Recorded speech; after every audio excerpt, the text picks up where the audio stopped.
ఏశావు లాంటి భ్రష్టులు మీలో ఎవరైనా ఉన్నారేమో చూసుకోండి అని చెప్పి పౌలు కొరింథీ సంఘంతో మాట్లాడుతున్నాడు. ఈ మాట చదవడంలో నాకు ఆశ్చర్యం వేసింది. ఎవడైనా తిండి కోసం దేవుని యొక్క మార్గాన్ని వదిలేసి తిరుగుతారా? స్తోత్రం, హల్లెలూయా. తిండి కోసం కూడా దేవుని పక్కకు పెట్టేస్తారా? ఒక పూట తిండి కోసం కూడా దేవుని యొక్క చిత్తాన్ని తృణీకరించే వాళ్ళు ఉంటారా? ఒక పూట తిండి కోసం అంతకన్నా బాధపడే వాళ్ళు, అంతకన్నా కష్టపడే వాళ్ళు ఎవరున్నారా బాబు అని అనుకున్నాను నేను. స్తోత్రం, హల్లెలూయా. ఇప్పుడు నాకు 38 సంవత్సరాలు. ఇప్పుడు తెలిసింది ఏంటంటే ఒక పూట తిండి కోసం చాలా మంది దేవుని యొక్క వాక్యాన్ని వదిలేస్తారు. స్తోత్రం, హల్లెలూయా, హల్లెలూయా. ఒక పూట తిండి కోసం దేవుని యొక్క వాక్యాన్ని లేకపోతే దేవుని యొక్క మార్గాన్ని పక్కన పెట్టే వాళ్ళు ఎంతో మంది ఉంటారు. నాకెప్పుడు ఆశ్చర్యం వేసింది, అరే దేవుడు ఇంతగానో మనకి ఇస్తున్నాడు కదా, రోజు తినడానికి ఇస్తున్నాడు, వారం వారం కావాలనుకుంటా మటన్ తింటున్నాం, చికెన్ తింటున్నాం, బిర్యానీ తింటున్నాం, ఇంకా మనకి ఏం తక్కువైందని చెప్పి ఒక పూట కూటి కోసం దేవుని వాక్యాన్ని పక్కకు పెట్టాలి. కానీ ఏశావు లాంటి వాళ్ళు ఉంటారట. ఏం చేస్తారు చెప్పండి? ఒక పూట కూటి కోసం జ్యేష్ఠత్వాన్ని నమ్మేసుకుంటారు. స్తోత్రం, హల్లెలూయా, హల్లెలూయా. అంటే ఇన్ని రోజులు తినడం లేదు కాబట్టి సడన్ గా ఇప్పుడు కళ్ళ ముందు కనపడింది కాబట్టి తింటాం, అట్లాంటిది ఏమీ లేదు. ఇన్ని రోజుల నుంచి దేవుడు ఇస్తూనే ఉన్నాడు. అయినా ఆ ఒక్క పూట కోసం ఏం చేస్తారు? ఎంతో మంది దేవుని యొక్క వాక్యాన్ని పక్కన పెట్టేస్తారు. స్తోత్రం, హల్లెలూయా, హల్లెలూయా. తిండి అనే మాట ఒక్కదాని గురించి నేను ఆలోచన చేసినప్పుడు నిజంగా నాకు ఆశ్చర్యం వేసింది. స్తోత్రం, హల్లెలూయా. ఎంత తిన్నా పొద్దుడికి మళ్ళీ ఏమవుతుంది? ఆకలి వేస్తూనే ఉంటుంది మనకి. మళ్ళీ తింటాం, మళ్ళీ ఏం చేస్తుంది?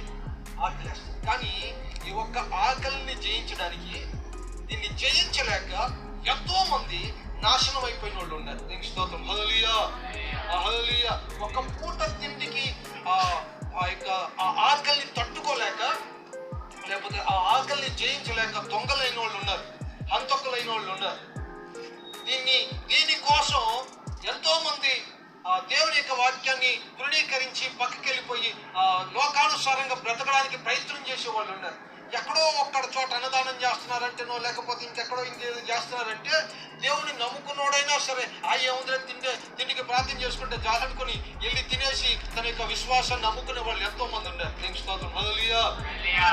ఇంత ఆకలి ఇంత పని చేస్తుంది అంటే నిజమే. చాలా మంది జీవితాల్లో అలా అనిపిస్తుందేమో, అలా చేస్తుందేమో. స్తోత్రం, హల్లెలూయా, హల్లెలూయా. అందుకని యేసు ప్రభు తన సువార్తకి వెళ్ళడానికంటే ముందుగా 40 రోజులు జయించాడట. స్తోత్రం, హల్లెలూయా, హల్లెలూయా. ఆకలిని జయించాడట ఆయన.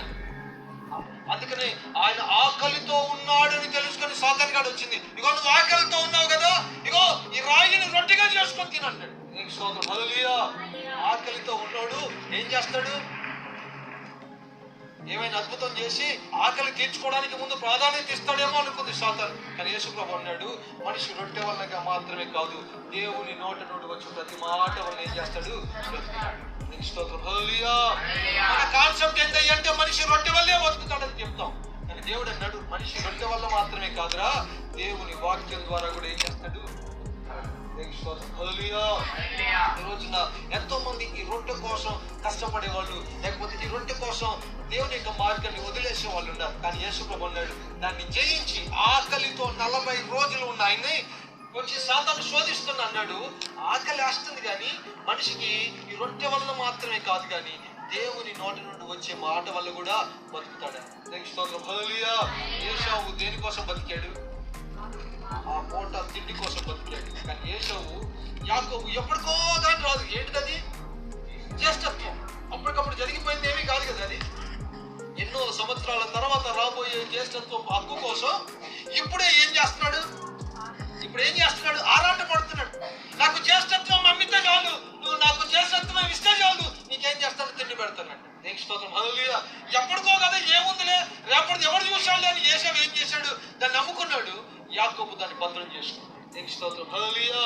అదే ఈ రోజున చాలా మంది విశ్వాసులు కూడా అలాంటి నిర్లక్ష్యమే, ఏశావు లాంటి నిర్లక్ష్యం.